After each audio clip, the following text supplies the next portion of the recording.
Hey, self-publishers, welcome. So today I wanted to look at a service called Pubby, and it's very popular with the indie community to use their services to hopefully get more reviews for books, and this is their website. Now, before I dive into it, if you have any comments, feel free to leave them in the comment section, no problem. Just keep it civilized. I know there may be ideas on both sides of the fence, yay or nay for Pubby. At the moment, I'm on the fence. I'm not using Pubby, and I'm going to explain why in this video. But here's the website.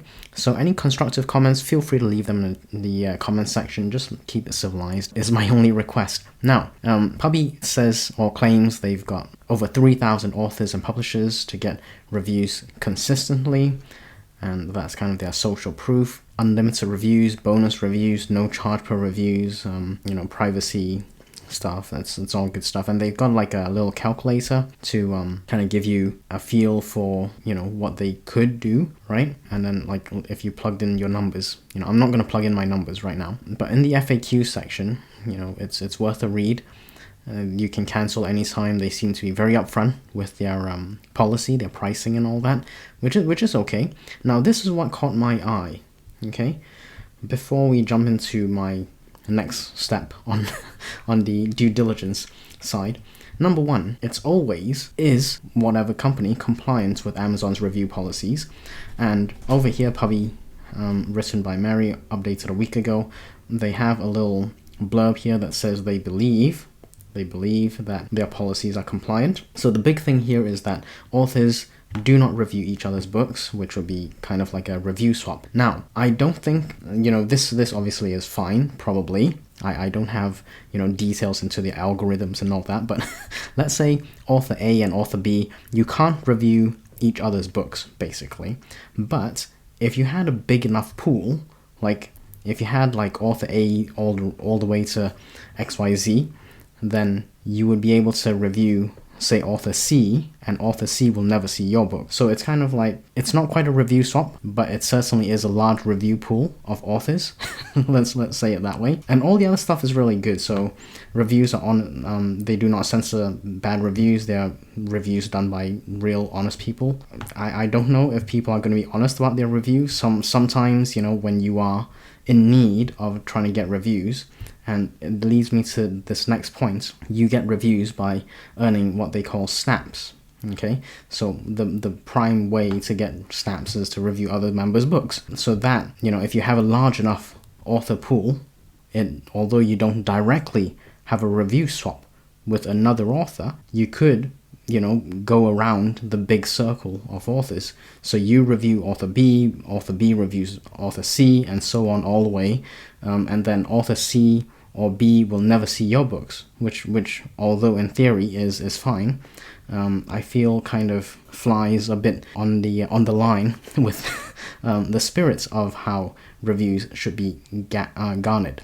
Okay, so that's my perspective. So I haven't used Pubby yet. I'm really keen to see whether you've used it. Can you let me know in the comments? Now, before we click off, let me just show you where Pubby is for my next due diligence bit, which is the Alliance of Independent Authors, their ratings services. So right now, they've got it as pending. Publy is a relatively new service. We are continuing to assess its performance. So for me, this is not a go at the moment. All right, so I have my reservations, and until this changes, I'm not going to use Pubby personally. All right, because the Alliance of Independent Authors, they do their due diligence as well to protect indie authors. If they come out and say, yes, Pubby is good, I'm going to be using Pubby. You can believe it. On Pubby's website, I did not see anything about their reader numbers. Okay, so if you go to something like Written Word Media, which is very popular, so Bargain Booksy, Free Booksy, Written Word Media, this is a really popular company that does like book promos, and essentially you are accessing their readers. Okay, and whether their readers decide to leave a review or not is up to them, but basically you access the readership. Okay, and it gives you an indication. So I've just clicked on Written Word Media, like Free Booksy, for example. If you go on to schedule your promo, don't click all the way through, but if you click onto pick your promo under whatever section you're under, like Free Booksy or Bargain Booksy or whatever, if you click on one of them, and you click on pick your promo, when you land on the pick your promo section, what you will see is like the genre of books. Okay, now they actually tell you very openly, this is the number of readers who are interested in this genre. And you don't get that with Pubby, which is kind of like a mini red flag for me, because I don't know how many readers I'm accessing. Okay, if they are readers, because from what I feel, and this is just my personal opinion, I may be completely off, but from what I feel, if you go onto Pubby's website, this is kind of like a built for authors, I feel, kind of site. It's not really built for readers. And there's a difference, because if you build it for readers, they actually want to read your books. And before I forget, there's actually something over here. Oh, I can't remember where I saw it now. Okay, yes, here, this was it, sorry. So I did see it over here. The 4 ways to earn snaps under the little chat box here. If you click over here, they have like ideas on how to review books. But if you're short on time, I don't know if this is a good thing, because if you're short on time, we recommend choosing very short books to read. We show you the word counts, which is great. There's nothing wrong. I like short reads myself, but they actually say you'd be surprised how many cookbooks, puzzle books, kids books, and picture books we have. Like, how are you going to read a puzzle book? You know, so clearly they are appealing to the low content crowd here, which is fine. There's nothing wrong with that. I'm not against low content. You know, that's fine. You know, if you're reviewing cookbooks, that's not going to take very long. Picture books as well, that's fine. But is that really the books you want to review? Is that you want to read and review? It's got no indication of how many people are in these genres or niches, you know. So what might end up happening, you know, if someone is desperate enough, and I can see this easily happen, I'm going to pick a book that's really short. I'm going to get as many snaps as I can. I may not even read the book. I'll just write something interesting read.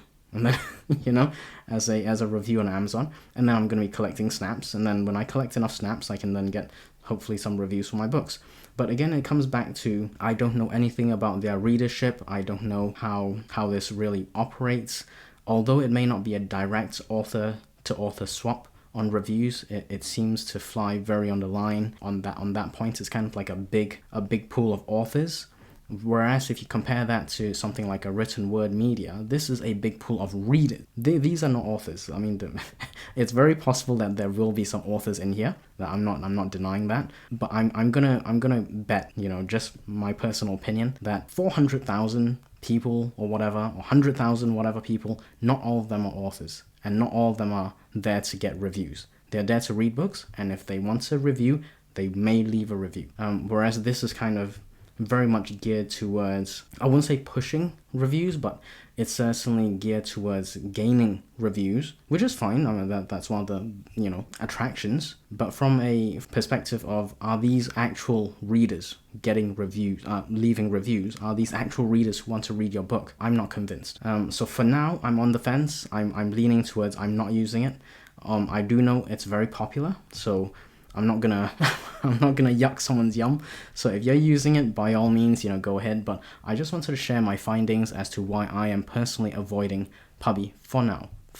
Okay, and I've been keeping an eye on the Alliance of Independent Authors ratings, and it's been pending for many months now. So I've been keeping an eye on it for many months, and it hasn't changed. So if anyone sees this change, please drop a comment. As of recording, August 25th, it has not changed. It's still on pending. So we shall see in the future. Let me know if you use Pubby and how you like it, or if you don't use Pubby, let me know what your thoughts are on Pubby. Until next time, have a great day, everyone.